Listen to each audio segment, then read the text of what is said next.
Greetings, fellow nerds, and welcome back to Two Nerds vs. the Internet. My name is Andrew, and I am the resident nerd and host. Tag along each week as I am joined by one of my fellow nerds as we discuss and debate a wide variety of topics across several fandoms, giving our point of views on why it's the best and why you should agree with us. With that, let me introduce my guest for the episode, Marvin! Hey, how's it going? Hey, Marvin, how you doing today? Doing really well. Happy to be here. Really good. Welcome to Two Nerds vs. the Internet. Excuse me. So, do you want to introduce the topic or should I? Ooh, okay. I'll introduce it with a knock-knock joke. Okay. Knock-knock. Who's there? Dewey. Dewey who? There we go. Yeah, we're talking Doctor Who today. Doctor Who. Specifically, the stuff that ran from 2005 to today. Mm-hmm. We'll save the older stuff for another topic with another person.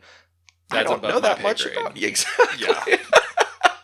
And for those of you who don't know anything about Doctor Who, if you've been living under a rock for the last, 20 years? Hard to believe it's been 20 years. Mm-hmm. Holy crap. Let me give you just a little bit about it. Doctor Who is an alien who looks like a human from a far-off planet called Gallifrey. He has crash-landed on Earth, and he goes on a lot of misadventures with humans, his companions. And I shouldn't say just his, because there is now a female doctor and a doctor who has no pronoun. Is that the correct? I don't know if he does or not. Anyway, the doctor, the doctor goes on these crazy adventures with a companion or two, traveling through space and time.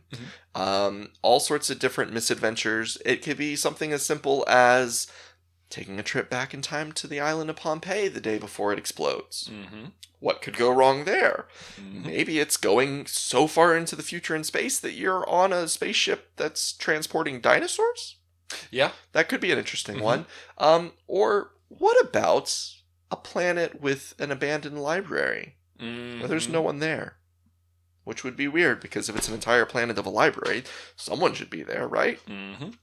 Could be as simple as being in New York City in modern times, yet there's statues chasing you, trying to kill you? Yeah. Interesting. So Doctor Who just kind of covers a whole wide variety of things. Do you know when Doctor Who started? So, if I'm remembering right, I think it was like 1963? You are correct. It was the day after something very monumental in America happened. That's right. Yeah. It was right around the JFK assassination. Day after. Yeah. Day after JFK. So that puts it November 23rd, 1963. The day after the JFK assassination. And fun fact, the first episode aired 80 seconds late, or they aired over 80 seconds worth of it because they were covering the news still. So people missed that first 80 seconds worth of the show. And some people were like, I'm already confused. I don't know what's going on, and just didn't watch it. So they had to relaunch the first episode a week later before the second episode. Oh, yeah. Just to give people a chance to catch it. So it started back in 1963. It was created by Sidney Newman, C.E. Weber, and Donald Wilson, the three creators of Doctor Who. And they originally created it as an educational show for families. It didn't stay like that for long. If you ever get a chance to watch any of the old stuff, it's chaotic. Yeah.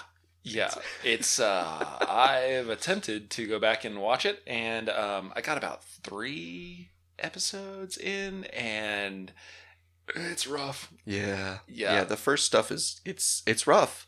I will say, once it hits color with the third Doctor, it's a lot easier to watch at that point, because they've kind of figured out the flow of the show, where everything's going. They realize it's not so much just for kids anymore, and it becomes a lot easier to watch. But you kind of have to get to the point of the color stuff, and that's just how old the show is that it wasn't in color for the entire time. It was in black and white to begin with.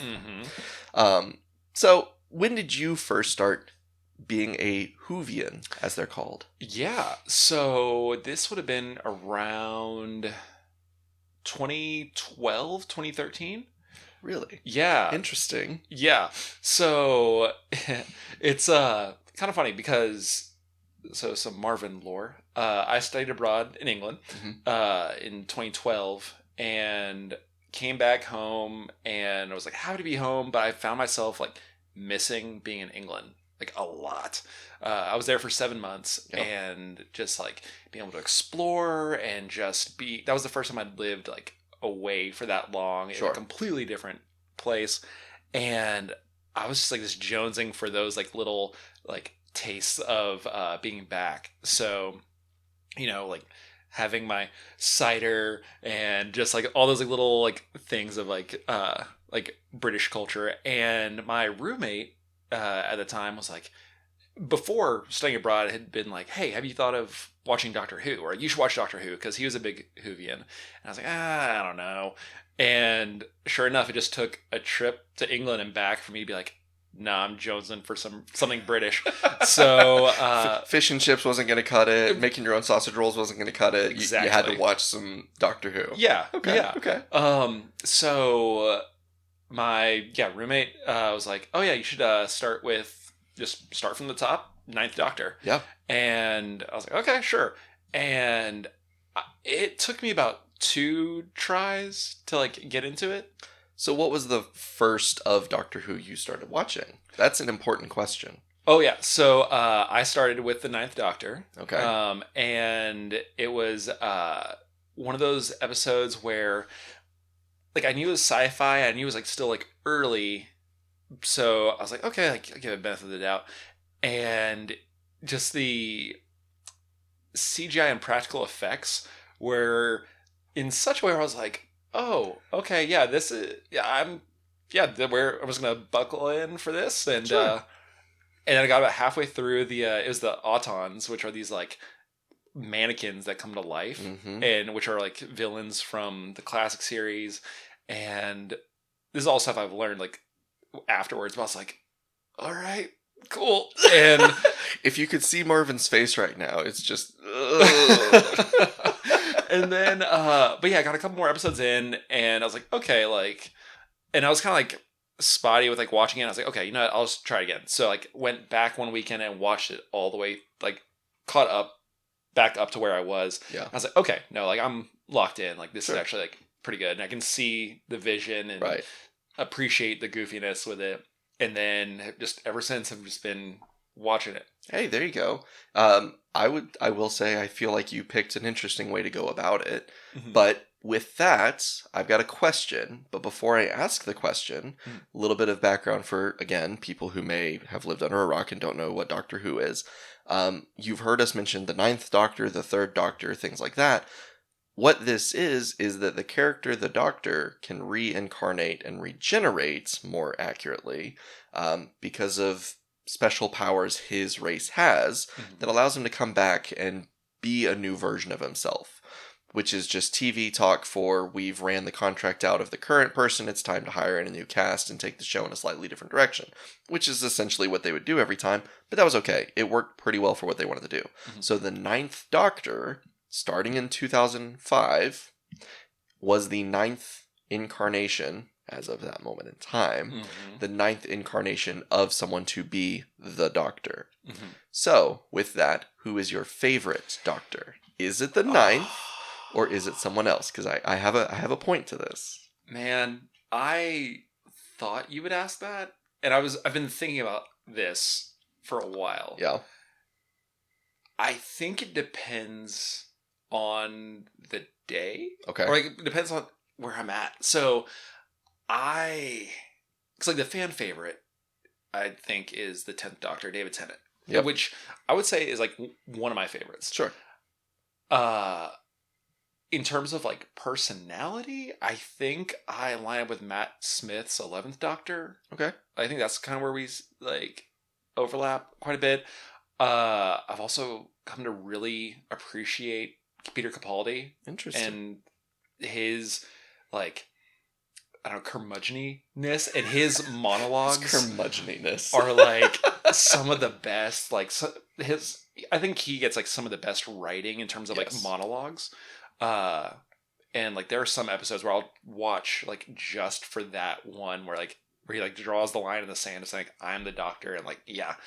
But that wasn't your question. So to answer your question, I think my favorite, I might say 11.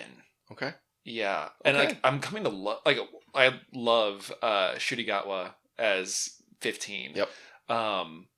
And they're just for multiple reasons. But I think to answer the question, I think Matt Smith, number 11. Matt Smith is number 11. Okay. Yeah. Interesting. Yeah. And I say that because it's interesting that you picked him as your favorite, because what I've seen is more often than not, and I'm no Whovian expert, but my opinion is what's important on this show. Of course. And what I know is that people who start the Doctor Who saga, typically their favorite Doctor is whichever Doctor they started with. Mm-hmm. Their first Doctor is their favorite Doctor. Typically. Yeah. And it's interesting that you said you started with Eccleston as the 9th Doctor, and your favorite is Matt Smith as the 11th. Mm-hmm. I'm the reverse. I also started watching in 2012, 2013. Yeah. My roommate was a Whovian. He was watching as Matt Smith's series was coming out, and the Dinosaurs on a Spaceship episode was my first episode of Doctor Who. I was like, what is this? He's like, oh, it's Doctor Who. And I was like, oh, I never heard of this. What is this? And he's like, oh, watch it with me. I just started. And I was like, well, that was a really cool show. So my first episode was that episode like a couple days after it had aired on TV. Oh, wow. Okay. He had it on his like Apple TV thing that he was like streaming it. And I was like, okay, wow, that was really cool. He's like, you want to watch some more of it? I was like, I mean, yeah, kind of. Yeah, He's you like, well, now you got to start at the beginning. Haha. And I was like, dang it. Okay. So I started with Eccleston afterwards just to kind of get that cohesive story, because there is an overall story across all of it. It's not just villain of the week kind of thing or murderer of the week or whatever. You know, there is somewhat of a story across all of it, but you have to watch each episode to pick up on those pieces of that story. Mm-hmm. At least with the 2005 stuff and going on. Before, you'd have like 3-4 episodes that might tell a story, and then you move on to the next story for Doctor Who. So I started over with Chris Eccleston, watched all of 9, watched all of 10, got caught up on 11, and was watching it live with him and everything. And I was like, this is really good. Mm-hmm. Eccleston's still to this day my favorite. Interesting. It's a tight race for second between the next 3. For what you said, Capaldi, and the way he's got these great monologues. And if you know the lore of Doctor Who at that point, he's a very old, very tired, I'm sick of doing this, I'm sick of cleaning everyone's messes up kind of Doctor. He just wants to relax, have some fun, which Capaldi does do, and you can see that in the way that he does things. And they did drastically change a lot about Doctor Who and who the Doctor is up to that point. Mm-hmm. And that's okay.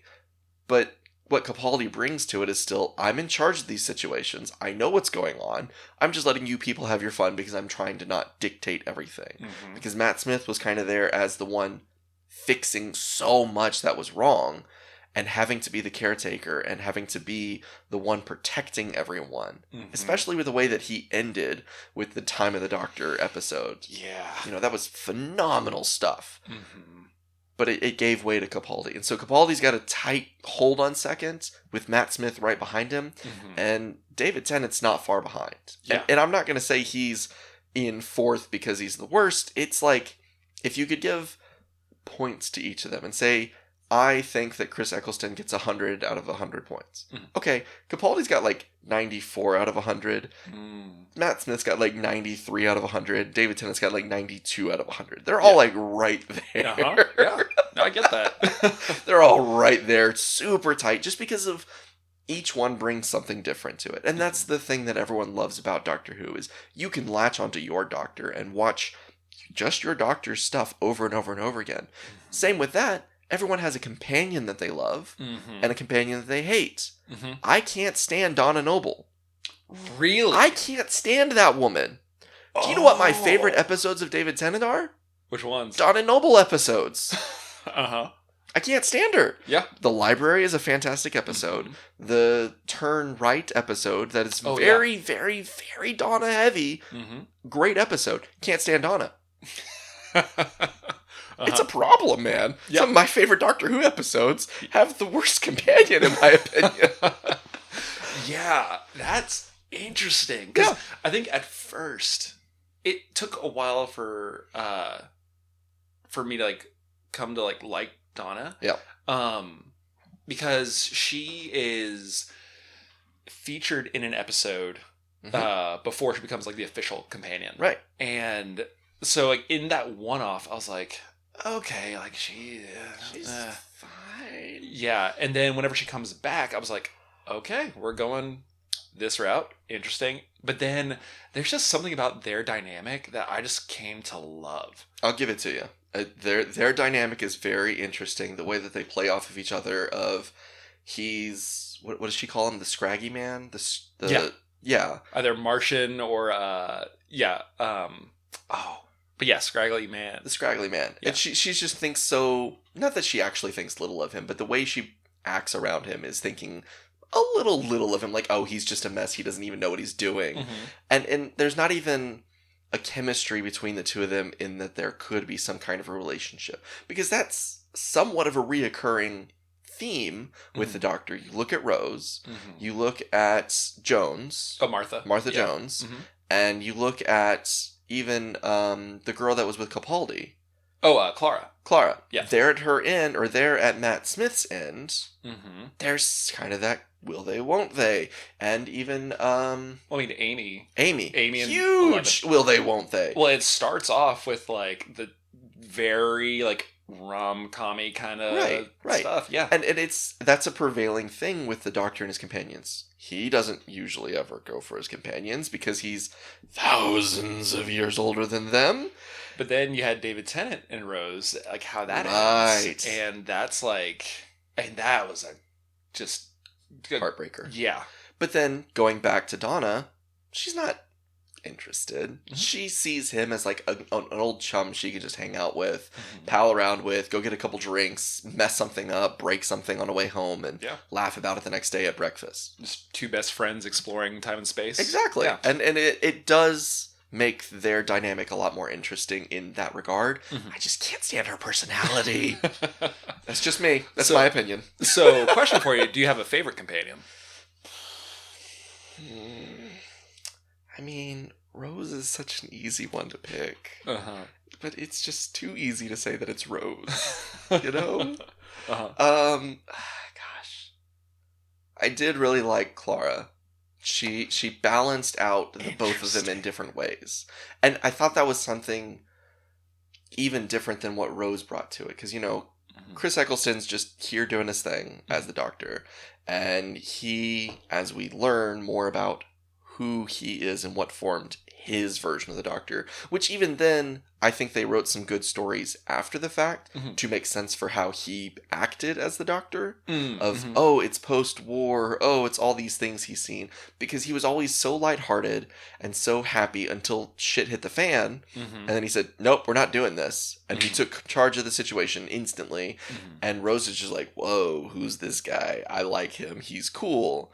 And then he becomes a younger, more attractive, somewhat similar version who's a lot more playful, a lot more fun, a lot more energetic, and you can see their relationship, and she kind of stays the same and is the same type of person for the both of them, but they are responding to her differently.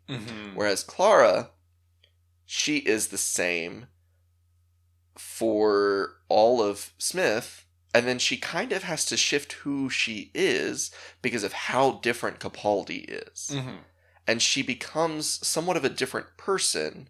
Not like her core personality changes, but she just responded correctly to who he is has changed and what he needs as a person has changed. And she's there for him as much as he is still there for her as his friend and companion. She definitely takes on more of like a caretaker role. Not even caretaker, but like kind of like... So... Spoilers for... Spoiler wording. Yeah. Huge spoiler warning. So when Matt Smith regenerates, Clara is going about her life, and she's kind of reconsidering, like, continuing on with this new version of the Doctor, and there's a phone call, and she, like, answers it from the phone booth, And it's 11 calling saying, hey, you know, he's really scared right now. Like, you like stick with him. Like, this is like still me. Yep. And it's just like this gut punch of like, just like a, hey, continue to like, this is still me. Just all that. And yeah, so you kind of see that shift. It's like with you talking about how like, yeah, she changes like who she is a little bit more. And because Capaldi is just this like, I think of just like the not Carl from Up, but the old man. Yeah. Just very like old and was very tired and just grumpy. And not to cut you off. No. Can continue. Yeah, just like even there's because the thing is like I think there were a lot of people when Capaldi was announced that they were like, what do you mean we're like the pendulum was swinging the opposite direction? Because Matt Smith was the youngest doctor ever hired for the job. So now you have Peter Capaldi. So people were expecting like something similar like to Matt Smith, but it's like, oh, we have this old guy now, and not just an old man, someone who's been on the show. Yeah, which was huge to everyone. Like, wait a second, because anytime the Doctor regenerates, he usually becomes someone completely new that we've never seen. Yeah, but that Pompeii episode I mentioned, Capaldi's in it as just an extra. Plays a significant role, but he's an extra in it. He's not like a reoccurring character. He's the one-off for the episode, fits his role, plays his role. Great. And Capaldi was a pretty famous British actor to begin with, so it makes sense for him to come back. But they even did well with Capaldi's character in that the Doctor's revisiting old faces. And kind of, if I remember correctly, using that face as a reminder of what he's done before. Because of the end of the Pompeii episode, because of what happens as a result of his actions, some part of his subconscious is like, we're going to use this face. Yeah. No one's going to know who this face is, but we're going to use it as a reminder to yourself of what's going on and what you're doing in this world. Yeah. Yeah, which is great. And it's like this reminder to continue to like save people to... Exactly. Yeah. Exactly. Which is revisited in like throughout his 12's arc, and then even later in the series, we see some familiar faces too. Right. And I think back to the question, I think that's why I like Clara so much. Is she was there for the both of them as her core person, but having to be a little bit of a different side of her for each of them. And we're able to explore a little bit more of her. Whereas Rose was the same through and through. And there's nothing wrong with that. That was great. That was perfect for Rose. Yeah. It worked for her. It worked for her relationship with Tennant's version and Eccleston's version and everything else that we've seen of her ever since. All good things. Martha Jones's character was great for what she needed to do and then who she became. Donna Noble was great for what she needed to do for Tennant and what she became and everything we've seen since. And Amy was fantastic. But just she was a little too much of Amy. In my opinion. Like, and I get that that's kind of a weird thing to say, that someone was too much of themselves. Because I'm a nerd, I don't have much ground to stand on when saying that sort of thing, but I think she was just a little too full of herself. And that she got to be with this crazy... She was the one who called him the Raggedy Man. My mistake. See, it's wibbly wobbly, timey-wimey stuff. It all gets crisscrossed. If you know what that reference means. Oh, yeah. But I feel like she just tried too hard to be in his eye, and for what Matt Smith's character of the Doctor was doing, he wasn't interested in what Amy was trying to do. She was always there, and she was a fun companion to have around, in my opinion, but I think she wanted so much more and never really got the idea of what his goal was and who he was and what was going on. Yeah, he was the youngest, and that probably would make someone in her role be like, oh, okay, so this is how life's gonna be. I get to run around space with this young, attractive man. Spoiler alert, the day before my wedding. Yep. Yeah. And that's like another kind of thread throughout the series is that, you have this police box or this ship that looks like a space or a police box. Yep. They go through time and space. So why not go on some shenanigans and then pop right back a couple seconds later? Sure. You pop a police box into this room right now and tell me I can go anywhere in space and time for as long as I want, and I'll be right back here 5 seconds later. I'm gone. Yeah. I can't deny that. I'm gone. Oh yeah. Well, and I love how. Because of course it's Doctor Who, so something is going to get messed up along the way. Of course. And then, because of shenanigans and events, Rory, Amy's husband, becomes a companion too. And the dynamic between the three of them, like, it just gets to be, I don't know, just so unique. So, like, yeah. So you're saying this because, like, Amy's actually my favorite companion. Oops. Amy and Rory. Oops. Like, and I guess, like, mirroring you, Clara's kind of is my least favorite. Hey, that's okay. We were opposites on other things. We could be opposites on this and still be friends about it in the end. Exactly. And, like, the thing is, like, it's not that I dislike Clara. I think it's just, like, there were so many moments where she, like, I don't know, became, like, wanted to take on more of a doctor role. Like, and I don't know if this is because of the writing or what, but, like, there are moments where, like, she has the screwdriver and is, like, I don't know, and, like, which I love, like, her arc, but you can tell there's some moments, like, there's some episodes where she, like, backs herself into a corner when she's like, oh, what do I do? And which I love her character arc, and one of the last episodes that we see her in is just this, like, another gut-wrenching, like, oh, this is really heavy, but it is so good. So, like, yeah, it's not even to say I don't like Clara, but there were moments where I was like, oh, okay, like, this feels like a Dr. Light episode with Clara there. I see where you're coming from. You make a great point that she was a lot more assertive in what she wanted, and she did try to be the Doctor, and she wasn't the Doctor.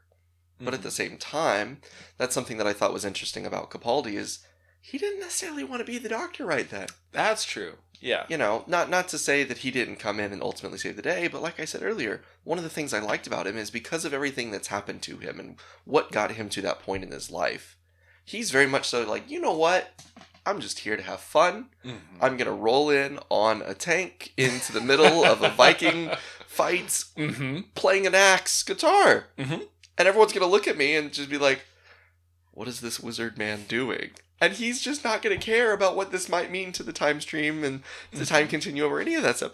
Who cares? Yeah. Who's going to stop him? Clara? Clara's here. Oh my God, let's behave now. Just... What's a few anachronisms between friends? Like, yeah.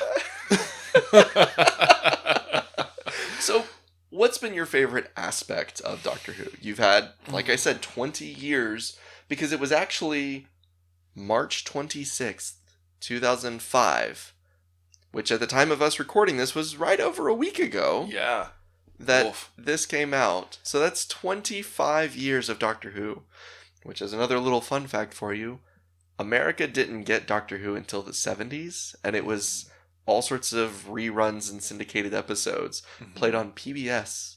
So unless you were watching PBS in the 70s till the 90s, you didn't really see Doctor Who. Yeah. And now we have a little bit better access. And even in 2005, it was broadcast to the world over, because by that point it was popular. So, back to the question. Since 2005, 20 years ago, and you joining it 13 years ago, what's brought you back? What keeps bringing you back to Doctor Who? I think for me, the biggest draw is this sense of hope. Sense of hope? Yeah. Okay. That, like, no matter in what situation the Doctor finds himself in, the companions find themselves in, there's always this glimmer of hope that, the Doctor's going to make it through this. The companion's going to make it through this. And it's this sense of, and like kind of going back to Capaldi and his monologues and just these grandiose speeches. Some of my favorite lines from Doctor Who come from his era. Mm-hmm. There's one episode called the Zygon Inversion. It's a two-parter. And you have these shape-shifting aliens that have taken over England, taken over the world.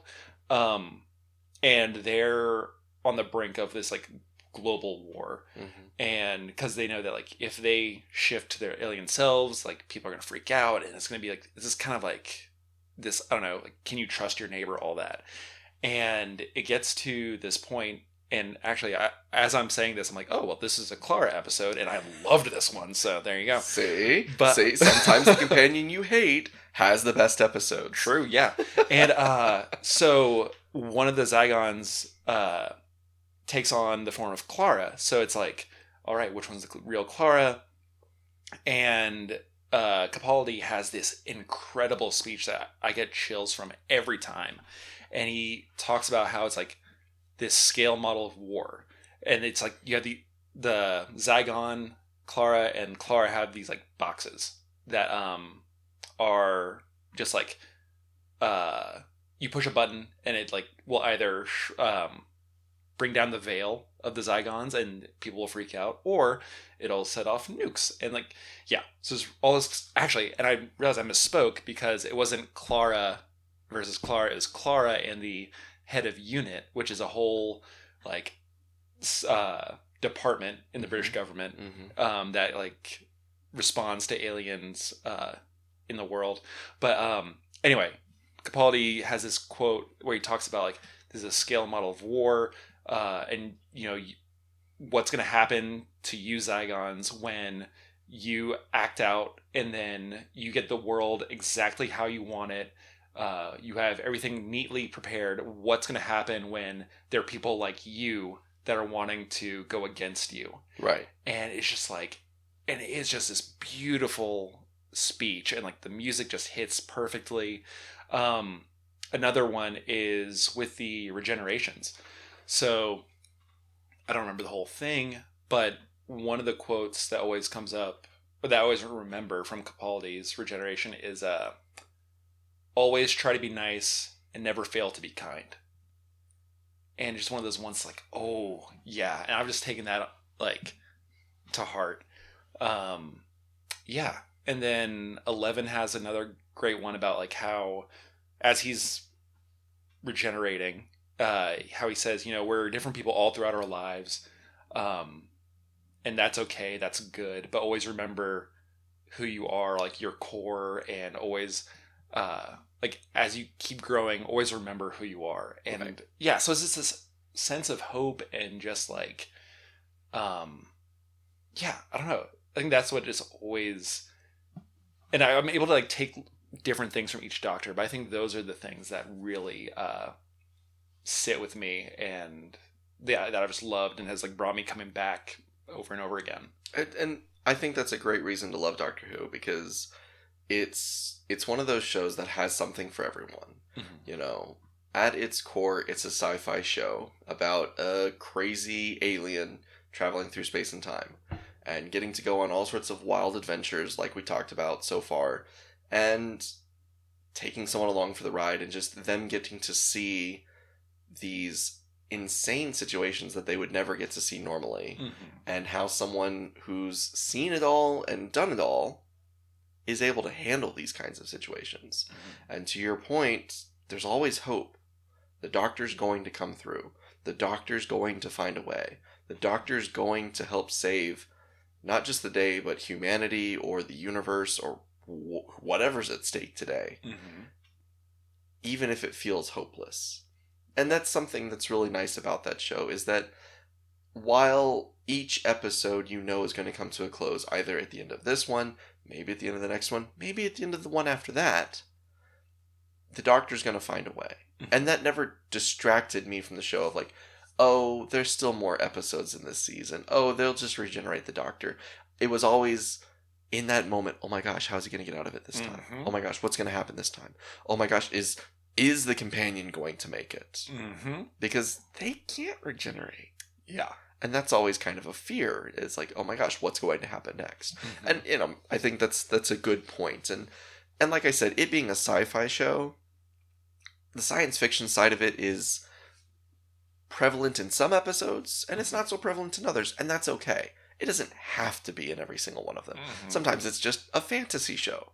Sometimes it's just a political show, just depending on what kind of a subject they want to approach in a given day, depending on the writers, depending on a whole myriad of different things. But at its core, it's always that science fiction adventure show through space and time, which is what I always love about it. Oh, yeah. Well, especially with like the new Doctor, Shidigawa, the 15th Doctor. There's an episode in his first season called 73 Yards. And it takes... Crazy episode. Yeah. Uh-huh. And it takes this, like... And kind of his whole first season, it doesn't, like, throw out the sci-fi aspect, but it kind of dips a toe into this, like, more, like, fantasy. Yep. And, like, talking about gods and all this is really cool stuff that we hadn't seen in Doctor Who before. And 73 Yards goes full, like... supernatural question mark. And I remember being on the edge of my seat the entire time. And like, yeah. And then it ends in a way that I was like, oh, I have so many questions, but I love it. Right. And there's another one, again, Capaldi, where it's not Face the Raven, it's the episode after that. But it's an episode where it's just the Doctor and this entity. And he's going through this castle trying to avoid this entity. And you're like learning, it's like peeling back the layers on who the Doctor is, but it is terrifying. And then you have other episodes like Blink, which is a classic. And yeah, so I've gotten into this habit of during spooky season, going back and watching some of like the horror themed Doctor Who episodes, and they always hit. Yeah, Blink is definitely one of those that's it can frighten you in such a crazy way because it's not, I know we've had conversations about horror movies and what makes a good one versus not. What do we enjoy in one, and that's the lower end of actually scary. But it's still so suspenseful and so, oh my gosh, what if that actually happened? How would I react in those kinds of situations? That it makes you really go, it puts you in that compromising situation where you're like, I don't think I would have lived. Had that happened to me, I probably would have just been, I'm out. Yep. That's it. It's over. And, and you've got this intense situation. And it's fun that you bring up Blink because that's actually, for one, on my notes. And this is a little out of order, but that's the episode I always recommend to someone if they want to get into Doctor Who. Yeah. Because, and this is the recommendation, if you want to try Doctor Who, you gotta watch Blink. It's season 3, episode 10 from the 2005 stuff. It is the best episode of Doctor Who to determine if you'll like Doctor Who without influencing you of a specific Doctor. Yeah. Because it's one of Matt Smith's episodes, and it's listed as one of the highest rated episodes. Tenet, sorry. Yeah. Gosh, twice now I've crossed the two. I see Tenet's face and say Smith's name. Because of him calling himself Smith with Martha Jones. Yeah. It's Smith and Jones. That's the code names they gave to each other. Anyway, David Tennant is hardly in this episode, but it has so much at its core of what makes Doctor Who a fun show without having to have the influence of the Doctor really there. He plays a part in it, and obviously he's in the episode, otherwise we wouldn't call it a Doctor Who show. And I'm trying to not give away too much without tantalizing someone like, hey, come to the Phantom, watch Doctor Who, try this episode. Nah, this is your show, do it. Let's get more Whovians in. And people are welcome to tell me, no, Blink is the worst episode. You need to watch this one instead. No, you got to watch this one. Oh, no. And that's a classic debate. My opinion, and what I believe to be fact, Blink is the best episode to say, oh, you want to try Doctor Who? Watch this one. If you like it, you come back to me. You tell me the things you like. what things you liked about the episode specifically, and I will give you which Doctor to start with from there. Mm-hmm. Because that's the beauty of Doctor Who, in my opinion. You don't have to start with 9. Yeah. You don't have to start with 1. You can pick where to start. Yeah. Heck, you can watch random episodes and be like, okay, that was kind of cool. I want to know more about this. And it might send you down a wild, random tangent to understand more about the Daleks. Where do they come from? Mm-hmm. What's their origin story? Do you watch a more modern episode that talks about their true origin? Or do you watch one of the classic episodes that shows the origin of them in TV as these men in these like trash cans going across the London Bridge? You know, crazy things like that. And you're like, I don't know which way to go from here. Yeah. But it opens up a whole floodgate. Mm-hmm. But my opinion, Blink. What do you think? Well, that's my time. Great talking to you. No, because I think, Blink would have been... I would recommend Blink to anybody. Exactly for the same reasons. So, because you said Blink, I'm now trying to think... You gotta pick something different. Yeah, I would say... Again, I do love the... I mean, it's 20 years of stuff. If you're just doing New Who. But I think... New Who, I like that. I think, again, I lean towards the more horror aspects of... I love, like, the creepy parts of Doctor Who. So, I love the episode Midnight, which is... Tennant and Donna. That's actually one of my favorite Tennant and Donna episodes, because Donna's not in it. Donna's not in it. But even the way that it ends, like... So good. It's incredible. And just like Donna says like just like 2 sentences and it's enough to like chill the Doctor. And so that's great.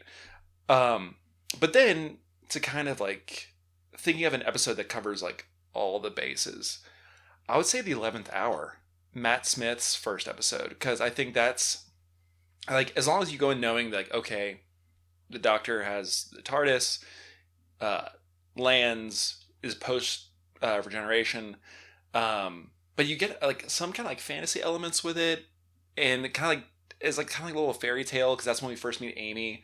But then wibbly wobbly timey wimey stuff where fast forwards and she's now an adult and like is angry at the Doctor now for some reason, and then you find out about this alien that has escaped like prison, and you have these other aliens that are trying to hunt it down, and you get like comedy, you get some like horror in there because the alien is kind of creepy. You get mystery with like the crack in the wall, or in the crack in space and time. It just starts as a crack in the wall and we learn it's a crack in space and time. Yeah, but yeah. Go on. And just like Matt Smith just puts his foot down of like, gives one of the best I am the Doctor speeches, and I'm like, every time I watch the episode, listening? Yeah, like every time I watch the episode, I just get hyped. I'm like, let's go. Like, Yep. So I'd say 11th Hour. And you know, to your point, it being the intro for Matt Smith, you don't have to know much. It helps to know background information. The Doctor is from Gallifrey. He's a Time Lord. If you need to know that stuff, you can. You can go into it not knowing any of it and be just fine going, hey, this is kind of a fun adventure series. Let's see what happens here. And be able to just run with it from there. No problem.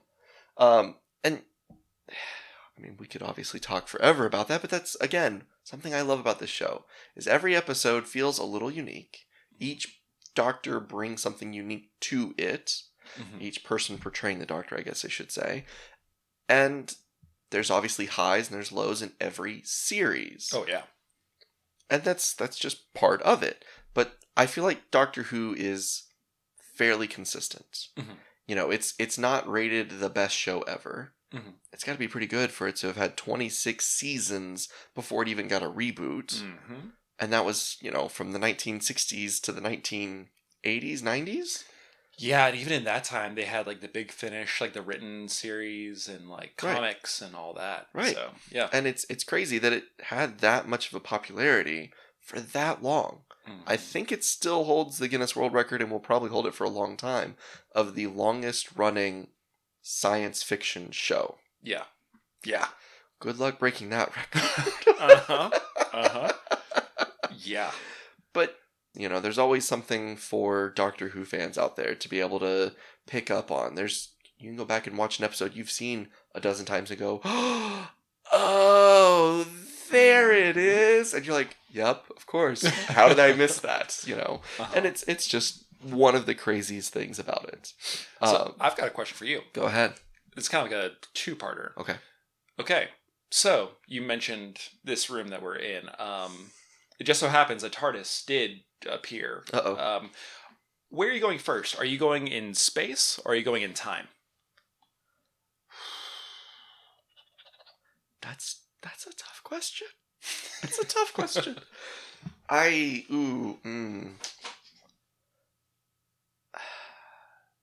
want to see space. Even if it's purely pop me up into the solar system and be able to look down on Earth out past the moon and just see there's the sun, there's the stars, there's, whatever I can see. Yeah. That would be awesome. That's all I need to start with. From there, I'd be like, I don't even know. Do we go to a distant alien planet where I'm going to think everyone's speaking English, but really they're speaking whatever language they're speaking, and they've got these crazy advanced technological things that I could just marvel over all day? Or do I go back in time on just Earth and see something like, oh, there's Da Vinci. Oh my God. Something crazy like that. Yeah. I don't know. Yeah. First stop is space. Just put me up into space. Let me see the Earth from outer space and go, wow. It's pretty. The blue marble, it's so pretty. I love it. Okay, now what? Where to next? What about you? Yeah. Hard question. It is. It's a good question. I think, honestly, I'm with you on space. Just space. I mean, of course, there's so much to see, like, on Earth, but to see, like, different planets from, like, afar, like, to be able to see just, like, Jupiter and just, like, Saturn and just, like, that'd be incredible. Just let's do a flyby. Oh, there's Jupiter. Wow. Oh, look at all of its moons. That's so fun. Yeah. Oh, there's Saturn and the rings out in the distance. Let's get a little closer. Wow. Well, and like I remember in my astronomy class, like back in college, like there was this one YouTube video that was showing the solar system. And it was like, okay, so this is our solar system, and this is the solar system next to the sun, and then here is beyond our solar system, and just like showing planets getting bigger and bigger and bigger, and like suns that could like encapsulate our Earth like 100 times over, and it's like, oh yeah, we're real small. Yeah. So being able to just like see those like planets beyond would just be, it'd be incredible. It would be incredible, and I think space would be definitely where I have to go first. And then you'd have to be in some distant point in time. Just today, let me see space today. Yeah.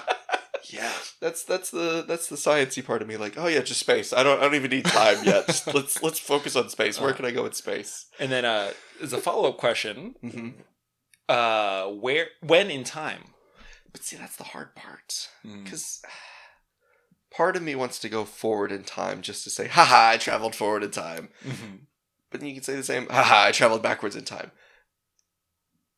What do you pick? Because the inner child in me says, you go backwards far enough in time, you get to see dinosaurs, Andrew. Yeah. And dinosaurs are pretty cool. I wouldn't want to be with the dinosaurs for long. Maybe I get a twofer and find that future spaceship that's got the dinosaurs on it, and then I can hit in space and dinosaurs at once. I don't know. Check it off, yeah. Ching ching. But I think it would be fascinating to be able to go back in time to a point where I get to see someone famous. Who that is, I don't know. I threw out Da Vinci's name just because he's one of the great inventors and engineers of ever. Yeah.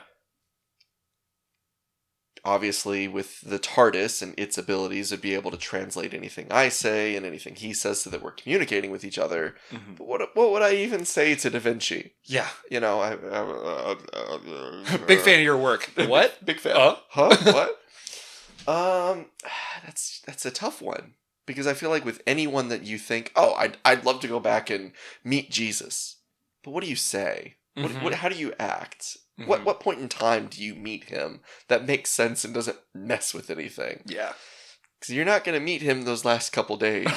It's not a good time. Uh-huh. You don't want to meet him when he's out in the desert being tempted by the devil. That's also not a good time. Mm-hmm. So, young Stan Lee, when he's really getting Marvel off the ground, that's who I go and just like, oh yeah, you're going to do that? Are you sure you want to paint them black? I hear blue would be a good color for the Fantastic Four. Yeah. Just saying. Uh-huh. Maybe even as a Batman fan, I go, I mean Bob Kane. And just say, a little less point on the ears, maybe. just a little less, just shorter. Yeah. Just trim those things down a little bit. Take an inch off. It'd be all right. It's going to get there anyways. What do you mean it's going to get... It's fine. Just take an inch off now. Everything will be okay. Not much of an exciting person and famous to me, but, it's just someone I'd be like, I could sit down and have a conversation with someone who has somewhat of an impact on a lot of things that I like today. Yeah. Like I said, Da Vinci would be cool, but I don't know what I would say to Da Vinci. With Stan Lee, could be like, so I hear you're writing comic books? Tell me more about this. Yeah. I've got some characters ideas. You're envisioning? Yeah. I've got some ideas. Imagine a guy covered in fire. Not ice, fire. And you? Yeah, because I don't think my anxiety could handle exactly. meeting somebody famous. Because, for some reason, I don't know what to say. So a part of me, I think, would want to, just experience, just a week in the 90s. Just because, being a child of the 90s, just early 90s. What was life actually like? Yeah. Yeah. Just as an adult in the 90s. That's a good point. Yeah. Yeah. And then just be able to experience that and then be able to go back and be okay, now who do I want to meet? And then we can have the conversation. But sure. I think if the doctor lands and is like, hey, when do you want to go? Let's just have a casual day in the 90s. Yeah. Yeah. Nothing big going on. No wars, no nothing. Just normal Saturday afternoon in the 90s. Yeah. Just give me a summer afternoon. Just, yeah. There you go. So that'd be a good time. So, one of the last questions I'm going to ask here. What is your opinion of the current reception of Doctor Who? Because we've talked about a lot of... Obviously, it was big for a while. And it kind of maintained being prominent and popular, especially in England, before exploding around the world. Enough so that in 2005, they're like, let's try again. And it exploded in popularity, especially around Tennant coming in and then Smith coming in, and it kind of really helped. Not that Eccleston did bad, right, but it just wasn't quite as good as the other stuff. And it's had a really strong hold on pop culture over the last 2 decades. Do you think it still has that same hold today? Or is it a lot more of fans like you and I? Yes, we've talked about the current one being number 15? 15. Shitty, yeah. We didn't talk about 14. We didn't talk about 13. Which, granted, spoiler alert, 13 is just Tenet again. 14 is. 14 is just... God, these numbers are hard. 14 is just Tenet again. We didn't even talk about 13. Yeah, Jodie Whittaker. Yeah, and I feel like Jodie Whittaker was drew a short straw, because her time as the Doctor, I love Jodie Whittaker. I loved her when she was in Broadchurch with David Tennant. I feel like the writing wasn't there in terms of it was hard to give I feel like there weren't as many opportunities for her to be I am the Doctor, having these grandiose speeches. She had some really good episodes. Sure. But I feel like the writing just didn't pay her the respect that she was due. And her era was also hit by COVID. Yep. So I think that it was just a hard time for that cast and crew to try and navigate a worldwide pandemic. Yeah.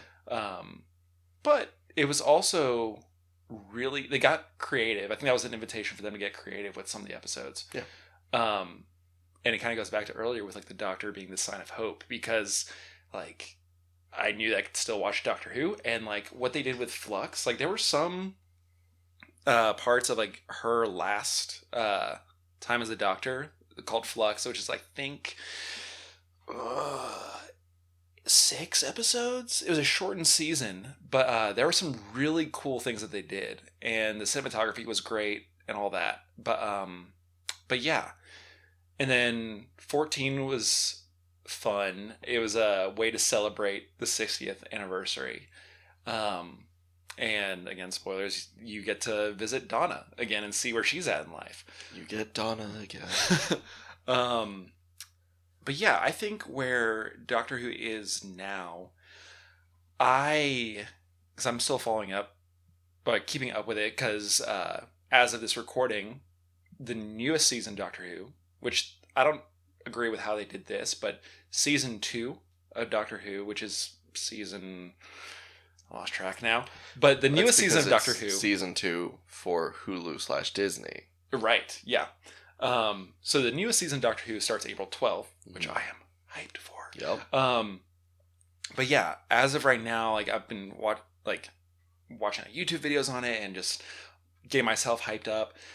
And I don't know, you just have all these quote unquote fans that are like, oh, the show's getting canceled. Like it's just complete trash, and the Doctor died when Capaldi, when 12 regenerated, blah, blah, blah, blah, blah.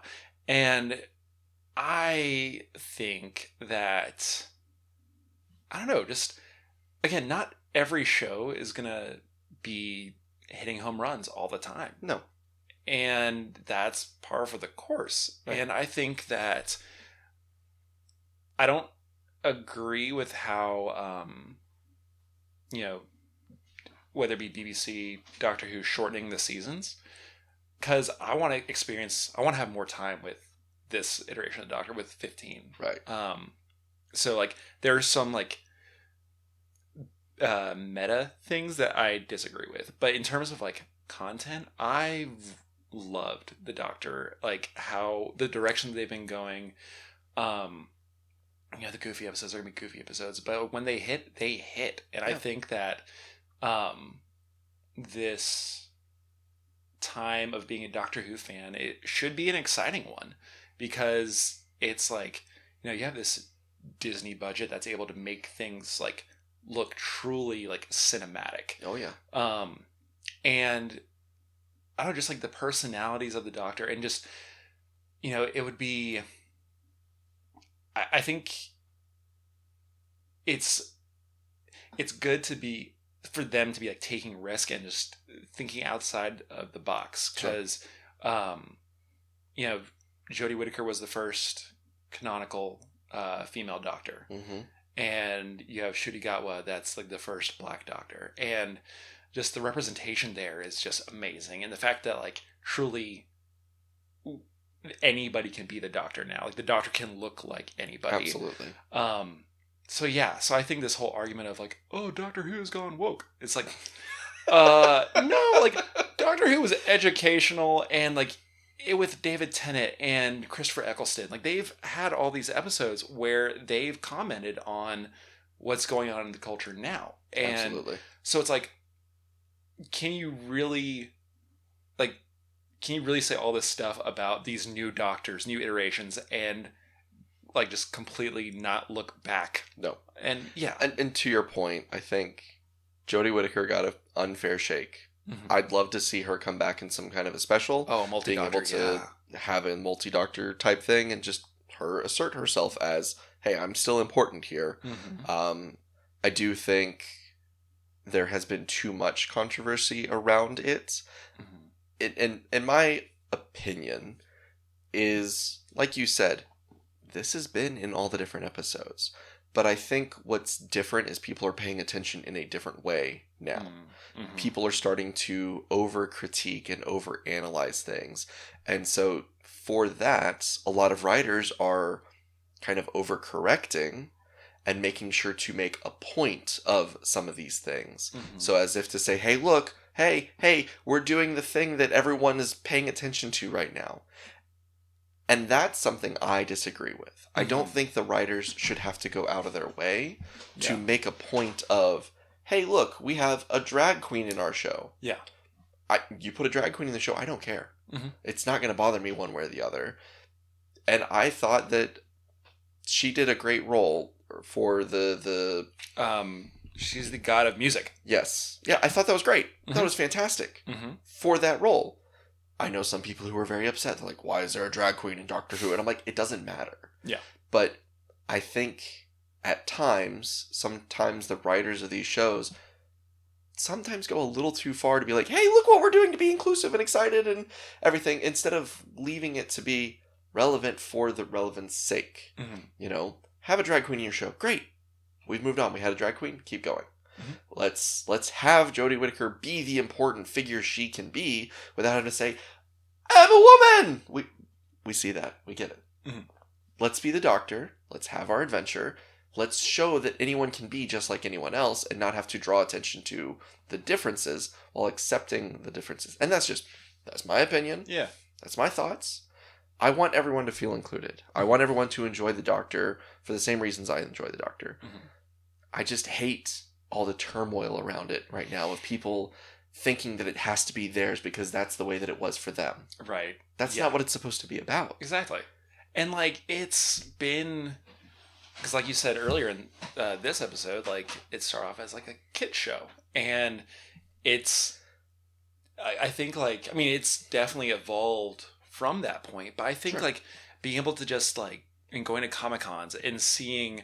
just the wide variety of people who dress up as the Doctor, as their favorite Doctor. And, like, exactly. I remember this would have been 2013, 2014. I went to Comic-Con, and there was another black guy dressed as the 11th Doctor, just how I was dressed up as the 11th Doctor. And we're like, of course, made the paradox joke. And just, like, took a picture together. And I was like, I didn't realize until after I came home that night, I was like, wow, I just ran into another black Doctor Who fan. Like, this is great. And just, like, seeing that representation being just, like, lived out now in the show has been incredible. And, absolutely. Yeah. So I think that, but I think also with the writers, too, there's some episodes where it's like, I love the message of some of the episodes. Like, there's one... in actually Jodie's era that's about environmentalism, and it's like super like good, and like I love the overall message of it. It was just some of the characters where I was like, oh, you are really insufferable, like this is just bad writing. So like I wish they would just kind of like keep the message of the episodes and just kind of like just do a little more fine tuning, and and even to that point, there was the episode in the most recent season where everyone was attached to their phones or to their screens. Oh, Dot and Bubble. And Dot and Bubble, and no one was paying attention to what was going on around them.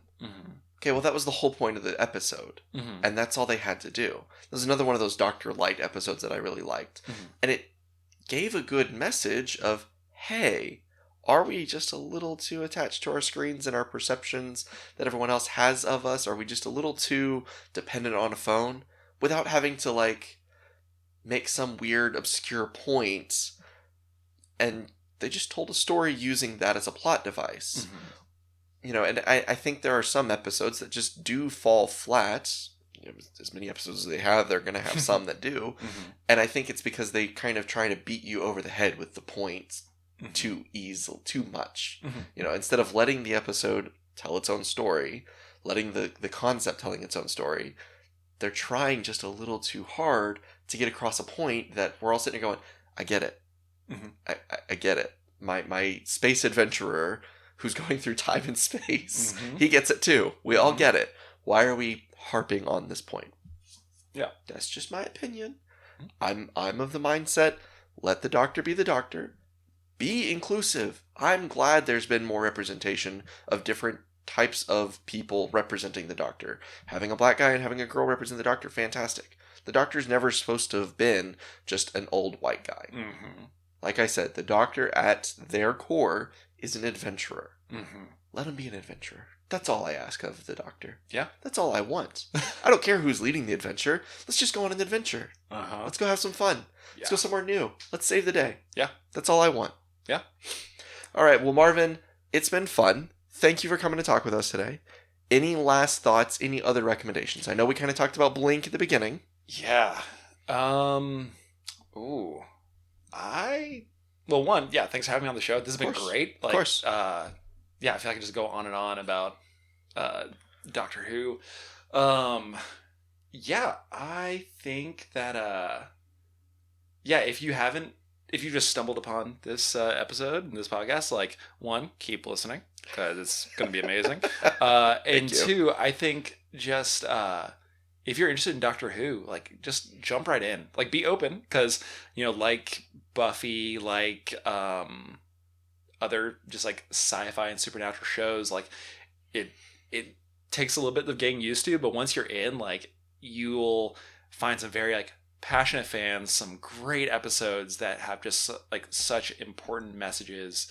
And hopefully you will be able to find as much love for it as like you heard us feel about it.